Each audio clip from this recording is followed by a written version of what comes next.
Faith couldn't believe she had signed up for this. The lights of the studio felt brighter and hotter than she anticipated, almost suffocating.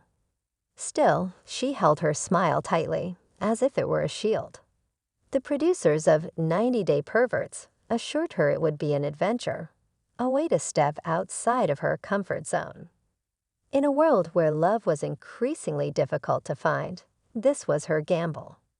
Loren stood on the opposite side of the studio, wearing an expression that was unreadable. His hair was slicked back, eyes dark and probing. There was an aura of tension about him, the kind that made people shift uneasily in their seats. Faith met his gaze, and a chill ran down her spine.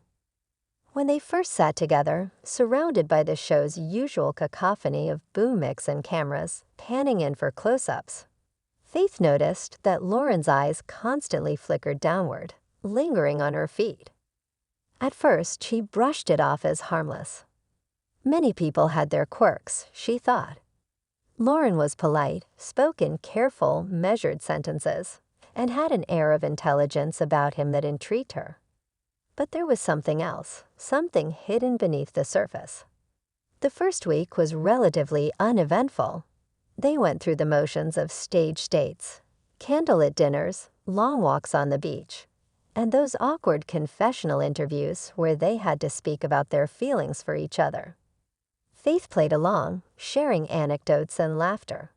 She wasn't sure if it was real, but she wanted to believe it could be. It started small. During a date at the show studio set, a makeshift cafe designed to look charmingly rustic, Faith felt something light brush against her foot under the table. Startled, she glanced down to see Loren's hand retreating. He looked up at her, a mischievous smile tugging at the corner of his lips. "Did I scare you?" he asked, voice smooth as silk. "No, just surprised," Faith stammered, feeling a rush of unease.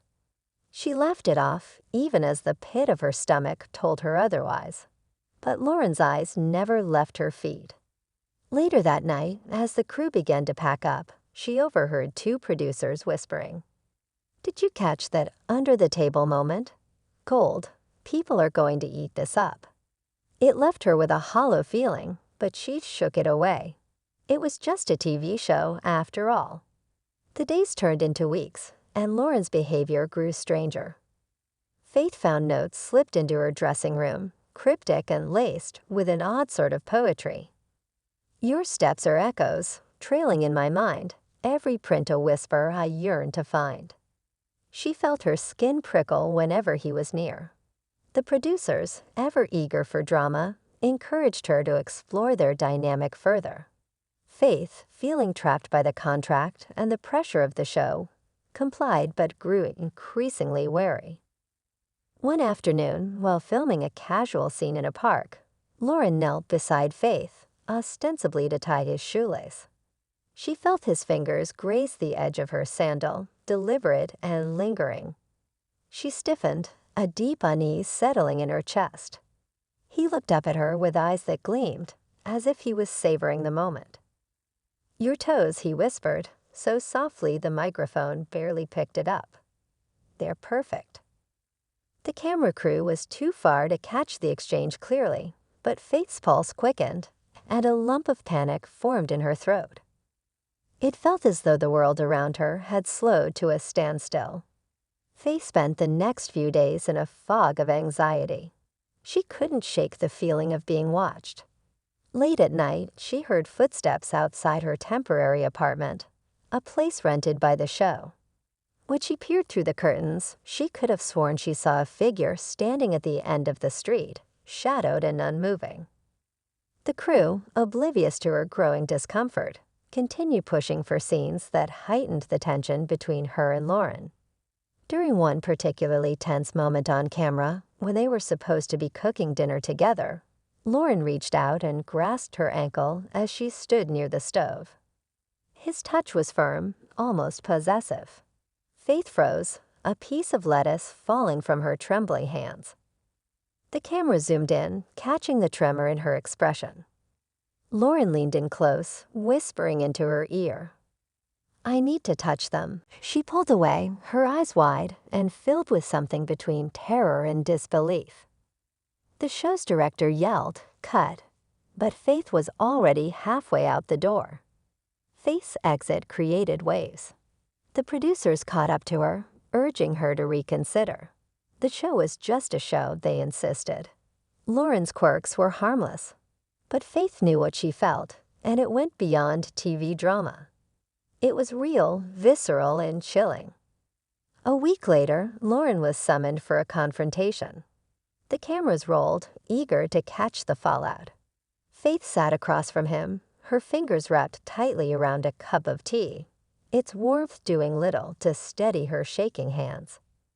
"Loren, I need you to stop," she said, her voice steady but fragile. He tilted his head, eyes narrowing. "Stop what, Faith? You knew this was part of who I am." "No," she interrupted, her voice breaking. "This isn't part of a story or a character.